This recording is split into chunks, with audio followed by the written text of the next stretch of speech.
The world held its breath. In cities and towns across the globe, people gathered around screens, waiting for a sign that the relentless tension might finally ease. In Geneva, US and Chinese leaders stood side by side, their handshake a symbol broadcast live across the globe. The moment was historic, watched by millions who understood its significance. Years of economic conflict and tit-for-tat tariffs had rattled markets and upended supply chains. Factories slowed, ports backed up, and uncertainty became the new normal for businesses everywhere. This was not friendship, but a fragile truce. A ceasefire in a war fought with spreadsheets, not soldiers. Every number, every document was a battleground in itself. The handshake was the result of months of tense negotiations, a public commitment to step back from the brink. Behind closed doors, tempers had flared and compromises were hard-won. Behind the leaders, exhausted delegations watched, knowing how easily this balance could be shattered. Every delegate understood the stakes. One misstep could reignite the conflict. The pressure to uphold the promise was immense, with the world desperate for stability. Journalists scrambled for details, while markets reacted in real time to every word and gesture. The trade war had left deep scars, disrupted businesses, volatile markets, and shaken livelihoods. Families worried about jobs, and entrepreneurs faced sleepless nights, uncertain if their companies would survive. As the leaders retreated for private talks, the world wondered, was this a genuine step toward resolution, or just a tactical pause? The closed doors hid both hope and skepticism. The moment marked the end of one chapter and the uncertain start of another. Agreements were signed, but the ink was barely dry before new questions emerged. The smiles were measured, the body language stiff, but the message was clear. For now, the fighting would stop. Yet beneath the surface, mistrust lingered, and everyone knew peace was fragile. The world exhaled, but the future remained uncertain. As night fell, leaders, citizens, and markets alike braced for what would come next, knowing that history was still being written. What does this truce actually mean?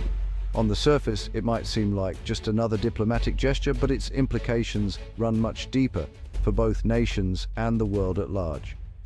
At its core, it's a mutual agreement to halt the escalating cycle of tariffs and trade barriers that had threatened to spiral out of control, impacting businesses and consumers on both sides of the Pacific. China agreed to resume large-scale purchases of American agricultural products, a lifeline for US farmers who had faced mounting uncertainty and financial strain as exports dwindled. In return, the US paused new tariffs and began reviewing some existing ones, signaling a willingness to ease tensions and open the door for further dialogue. The deal also included provisions for rare earth minerals, which are crucial for high-tech manufacturing, easing fears of supply disruptions that could ripple through global industries. On technology, some restrictions on Chinese tech giants were relaxed, allowing limited cooperation to resume, but core security concerns and deeper disagreements remain unresolved. This is a timeout, not a full resolution. Temporary concessions, not a true meeting of minds. The underlying tensions and mistrust still linger beneath the surface. Both sides recognized the trade war was becoming mutually destructive, with global markets showing strain, investor confidence shaken, and economic growth slowing worldwide. The truce allows leaders to claim a victory at home, presenting the pause as a diplomatic win, but it leaves fundamental issues and deep-rooted disagreements unresolved. It's a fragile peace, built on necessity rather than trust, and could unravel if either side feels threatened or dissatisfied with progress.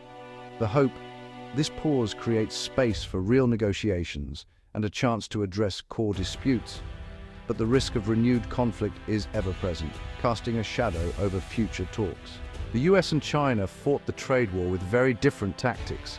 The US used aggressive tariffs and targeted Chinese tech companies, aiming to disrupt China's ambitions in AI and 5G. China responded with tariffs on politically sensitive US exports, especially agriculture, and used regulatory hurdles to pressure American businesses.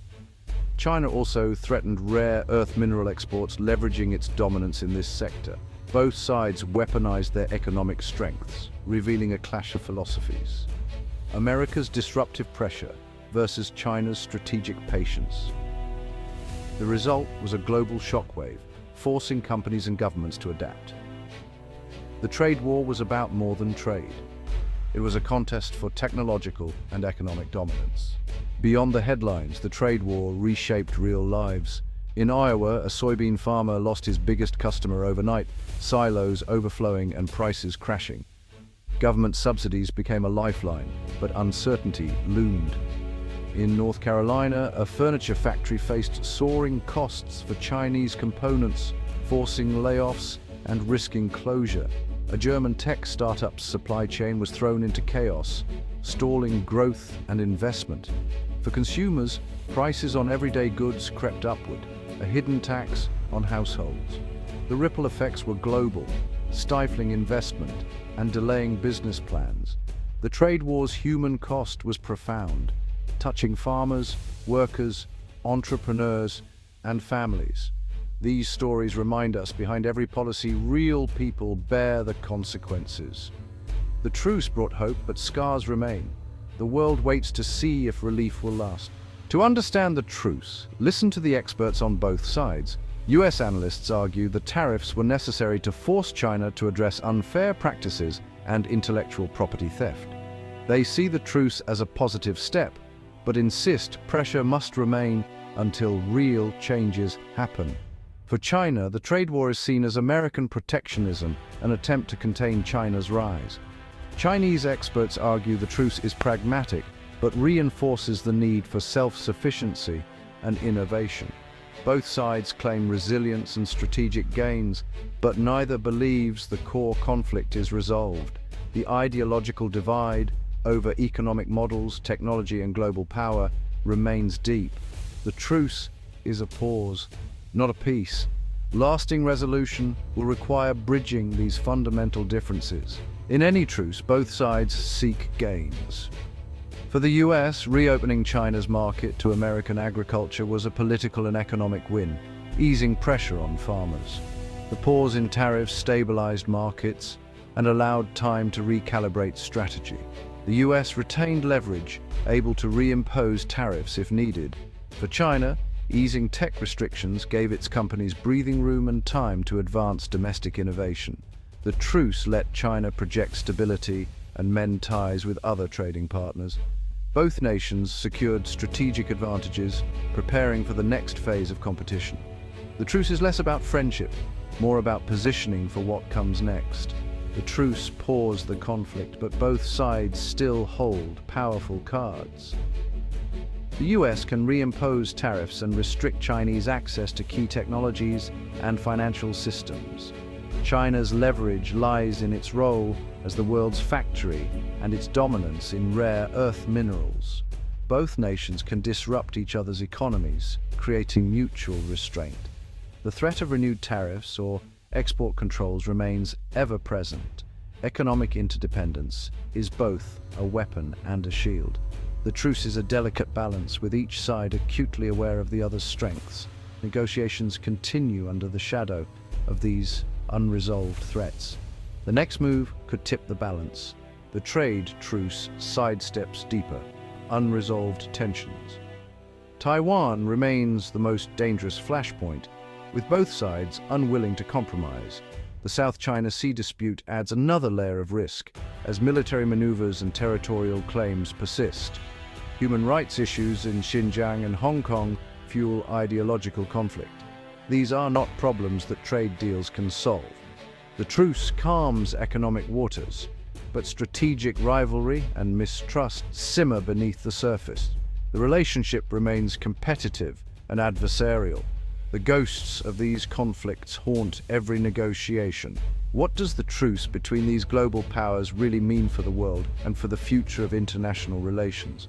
At best, it's a fragile détente in a long-term rivalry, an uneasy pause in a competition that has defined the modern era. This temporary calm brings a measure of stability and predictability to global markets, offering some relief to investors and businesses. But it doesn't resolve the core disputes that lie beneath the surface. The fundamental disagreements over technology, market access, and global influence are only set aside for now, not truly solved. These issues continue to simmer, threatening to resurface at any moment.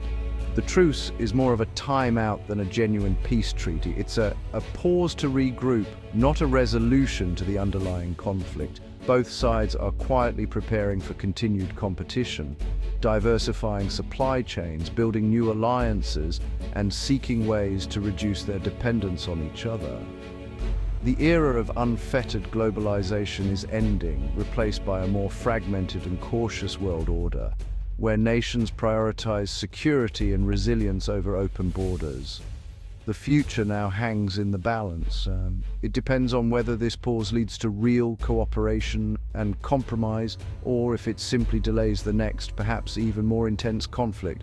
The handshake in Geneva was a symbol of hope, a gesture watched by the world, but it is only a beginning, a first step on a long and uncertain road.